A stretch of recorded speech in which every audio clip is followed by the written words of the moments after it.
السلام علیکم، دس از مائی YouTube channel جنت ٹی وی۔ صحابہ اکرام رضی اللہ عنہ کے ہنسنے پر حضور اکرم صلی اللہ علیہ وآلہ وسلم کی تنبیہ اور قبر کی یاد۔ نبی کریم صلی اللہ علیہ وآلہ وسلم ایک مرتبہ نماز کے لیے تشریف لائے تو ایک جماعت کو دیکھا، وہ کھل کھلا کر ہنس رہی تھی، ہنسی کی وجہ سے دانت کھل رہے تھے۔ حضور اکرم صلی اللہ علیہ وآلہ وسلم نے ارشاد فرمایا، اگر موت کو کثرت سے یاد کیا کرو تو جو حالت آج میں دیکھ رہا ہوں وہ پیدا نہ ہو، لہٰذا موت کو کثرت سے یاد کیا کرو۔ قبر پر کوئی دن ایسا نہیں گزرتا جس میں وہ یہ آواز نہ دیتی ہو کہ میں بیگانگی کا گھر ہوں، تنہائی کا گھر ہوں، مٹی کا گھر ہوں، کیڑوں کا گھر ہوں۔ جب کوئی مومن قبر میں رکھا جاتا ہے تو وہ کہتی ہے، تیرا آنا مبارک ہے، بہت اچھا کیا تو آ گیا۔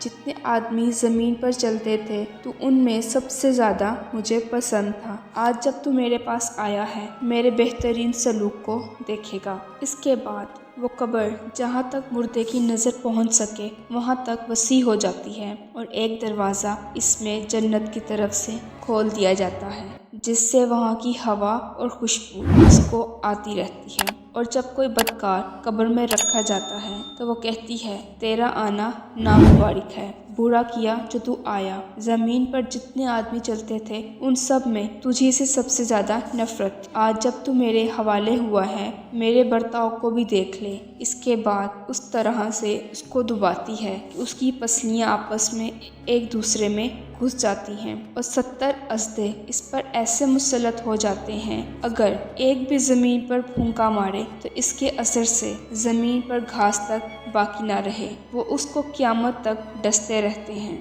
اس کے بعد حضور اقدس صلی اللہ علیہ وآلہ وسلم نے ارشاد فرمایا، قبر یا جنت کا ایک باغ ہے یا جہنم کا ایک گرہ ہے۔ ان سب باتوں سے ہمیں یہ سبق ملتا ہے، اللہ کا خوف بہت ضروری اور اہم چیز ہے۔ یہی وجہ ہے کہ حضور اقدس صلی اللہ علیہ وآلہ وسلم اکثر کسی گہری سوچ میں رہتے تھے اور موت کا یاد کرنا اس کے لیے بہت مفید ہے۔ اسی لیے حضور اکرم صلی اللہ علیہ وآلہ وسلم نے یہ نسخہ ارشاد فرمایا، کبھی کبھی موت کو یاد کرتے رہنا بہت ضروری اور بہت مفید ہے۔ اگر آپ کو ہماری ویڈیو پسند آئے تو اس کو لائک، شیئر اور کمنٹس کیجیے گا۔ ہمارے چینل کو سبسکرائب کر کے بیل آئیکن کو ضرور دبائیے گا۔ آج کے لیے اتنا ہی، ملتے ہیں اگلی ویڈیو میں۔ خدا حافظ۔